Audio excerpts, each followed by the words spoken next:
Passed down through generations, these cherished family recipes carry the flavor of tradition, now reimagined with a modern twist. From classic comfort to contemporary creativity, it's heritage with a fresh new flavor here at Pope's Plates. Hi, welcome back to Pope's Plates. Today we are going to be making a fantastic stuffed pork chop recipe. I want to tell you how we got this recipe. On this channel we do generational recipes.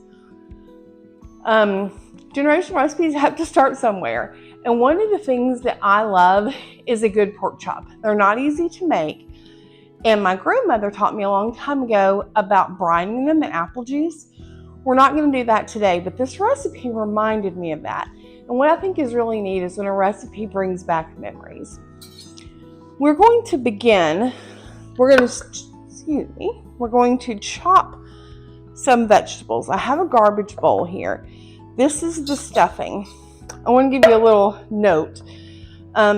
We got this recipe off of ChatGPT, which is fantastic. I had pork chops. I had all these things in my house. The pork chops made me think of my grandmother. And I thought, okay, what can I make with these things? And I typed into ChatGPT, I want a recipe with pork chop, zucchini, onion, breadcrumbs, garlic, and eggs. And it was like, okay, here you go. So that's what we're making today.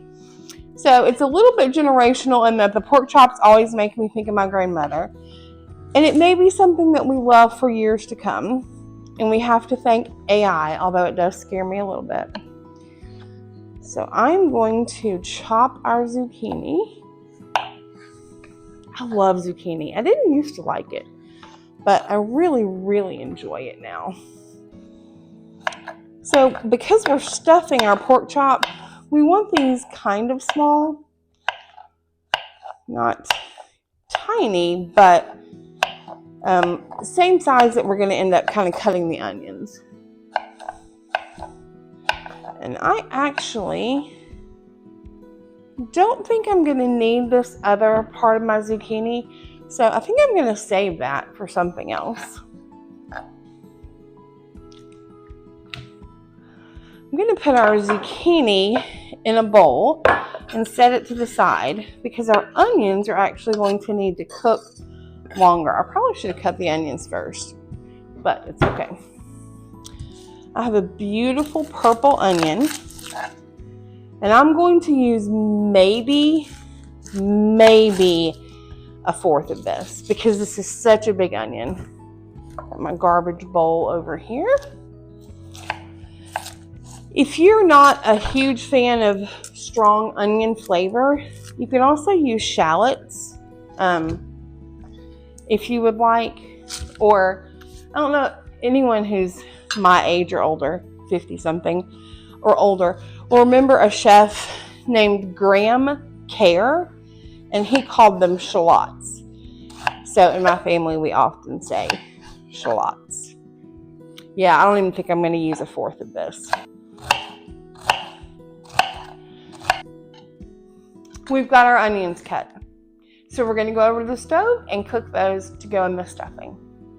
I have a skillet, a small skillet. And I'm going to turn the heat on. I'm going to turn it up at first. I'm going to add just a drizzle of olive oil. And I'm going to wait for this to heat up. Now in this stuffing, we're going to put the onions, the zucchini, garlic, breadcrumbs, a little cheese, and some eggs. Because we're using an egg, we're going to have to let our vegetable mixture, our vegetable mixture cool down. Our skillet is heating up with our oil. I'm going to add our onion. It's good. I don't know if you can hear that sizzle. Now, I have turned this up to get our oil nice and hot. I don't think it needs to be on high. So I'm just going to turn this down to about medium Saute these onions until they are almost translucent, and then we're going to add the zucchini. Zucchini cooks very quickly, and we're going to be able to put this in the oven. So we're going to work on these onions, and we'll get back to you when they're translucent and we're ready to add the zucchini.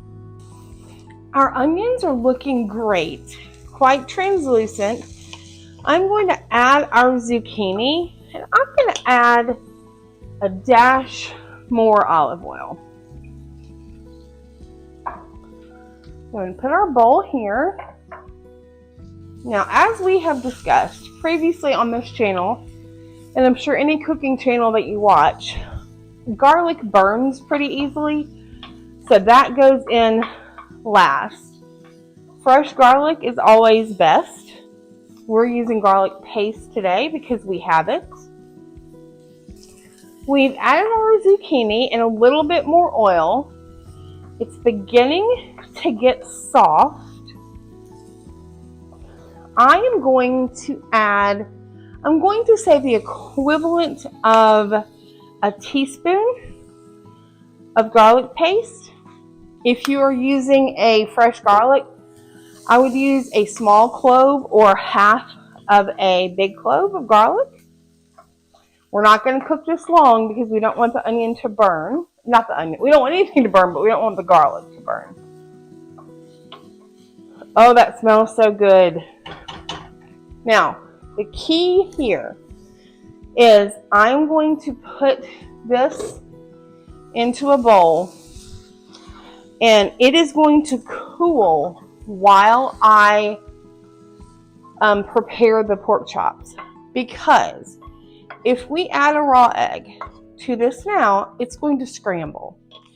It's not going to be the binder that we're looking for. It's just going to be a scrambled egg. So I'm going to let this cool on the counter while I prepare the pork chops. We have these beautiful butterflied pork chops that I got buy one get one, which is a fantastic deal. So this is one really thick chop that they kind of cut in half. So I'm going to finish the cutting because we're going to want 4 when it's all said and done. Okay, here is the part that you need to be very careful about. We're going to cut a pocket in this pork chop. The easiest way I know to do it is to put the pork chop flat on the board. Do not cut up, and you don't want to go all the way through, but we're cutting a deep pocket inside. And mine is not quite deep enough, so I'm going to cut a little further. And as you can see, well, almost see, there's one stubborn piece. We've got this fantastic pocket that we can stuff our pork chops with. I'm going to create pockets in the rest of them, and then we'll come back and get to what we're doing next.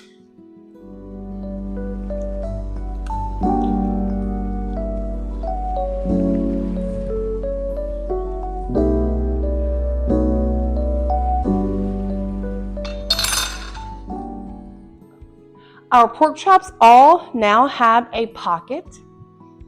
I'm going to use the hand that did not touch the pork to add salt.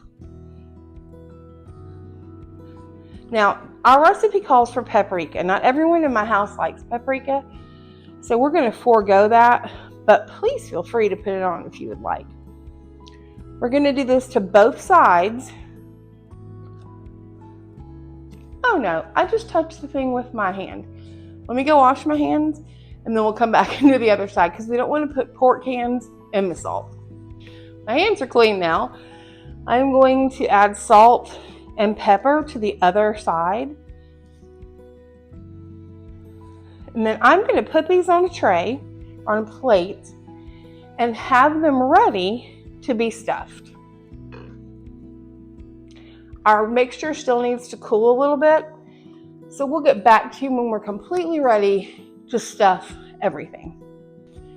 I'm back with a little tip. I was not thrilled with how deep some of the pockets were, in the pork chops. So I actually grabbed a pair of scissors and I'm just sort of snipping the ends that I felt like didn't open up enough. And it's probably safer.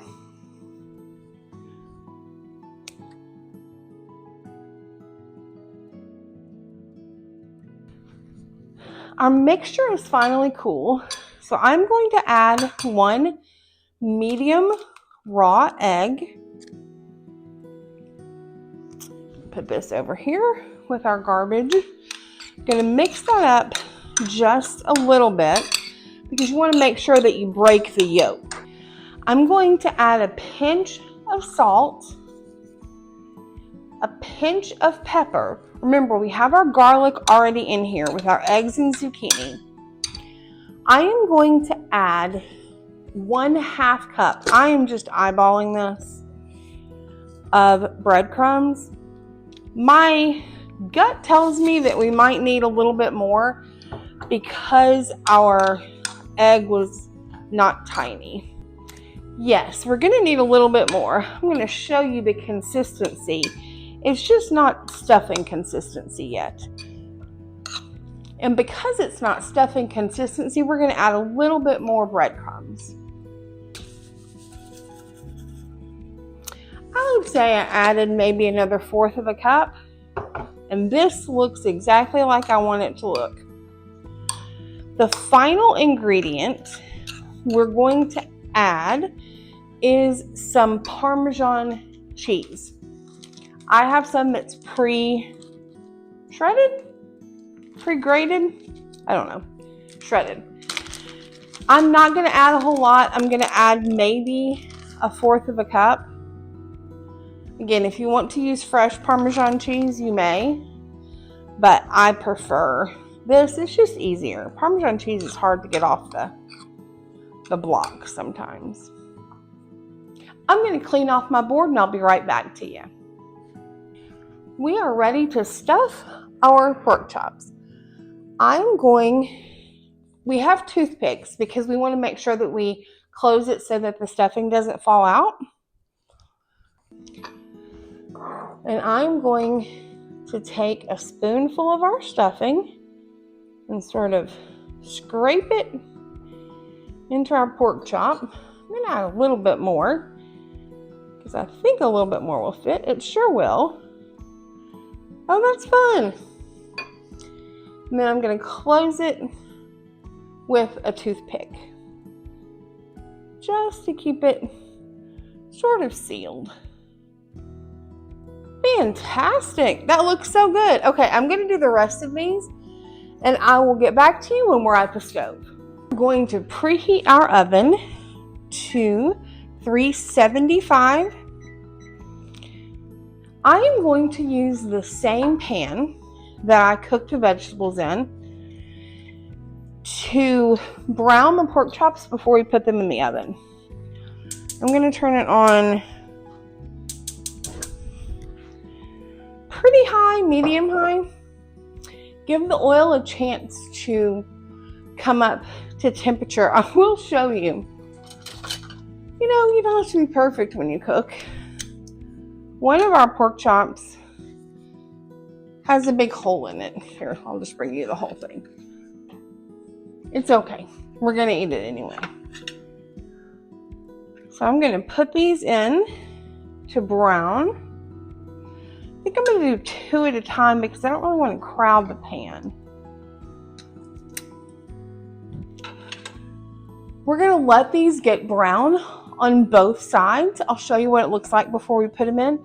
And then we're going to put them in the oven for, depending on the thickness. Ours is not as thick, so maybe 25 minutes. I'm going to check and we'll let you know exactly how long it took for us to cook them thoroughly.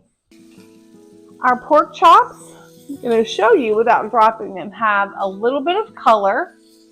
So I'm going to put them on our baking dish, baking pan. And I'm going to add the last pork chop. I do want to remind you that there's a lot of touching of raw pork here.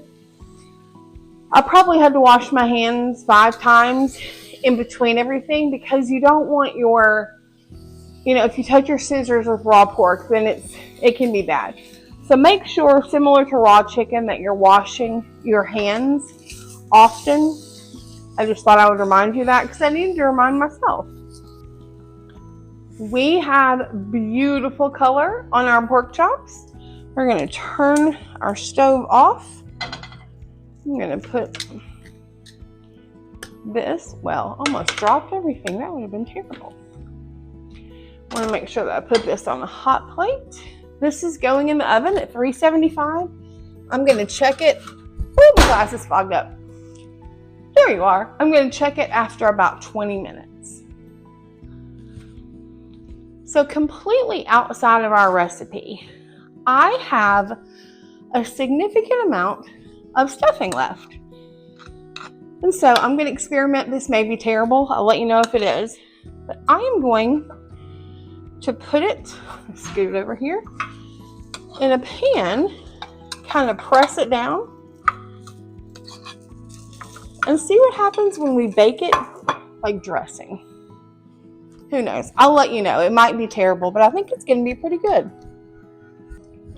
Our pork chops have come out of the oven. They look absolutely beautiful. They cooked for about 22 minutes, and they came to temp. Now, let's talk about the stuffing that I made. It looks like stuffing. It's kind of crusty. I'm going to try it later today, and when I edit, I will put in the video what I thought about making it as stuffing. I'm going to put this over to the side. We have our great pork chops, stuffed pork chops. I would recommend, because you already have zucchini, serving these with mashed potatoes and green beans, or a cilantro rice dish, something really simple that your family might enjoy. I love this recipe. Do you ever use ChatGPT to make recipes? If you do, let us know. It's so much fun. If you enjoyed this, give us a like and consider subscribing to our channel. Until I see you next time, let's keep cooking.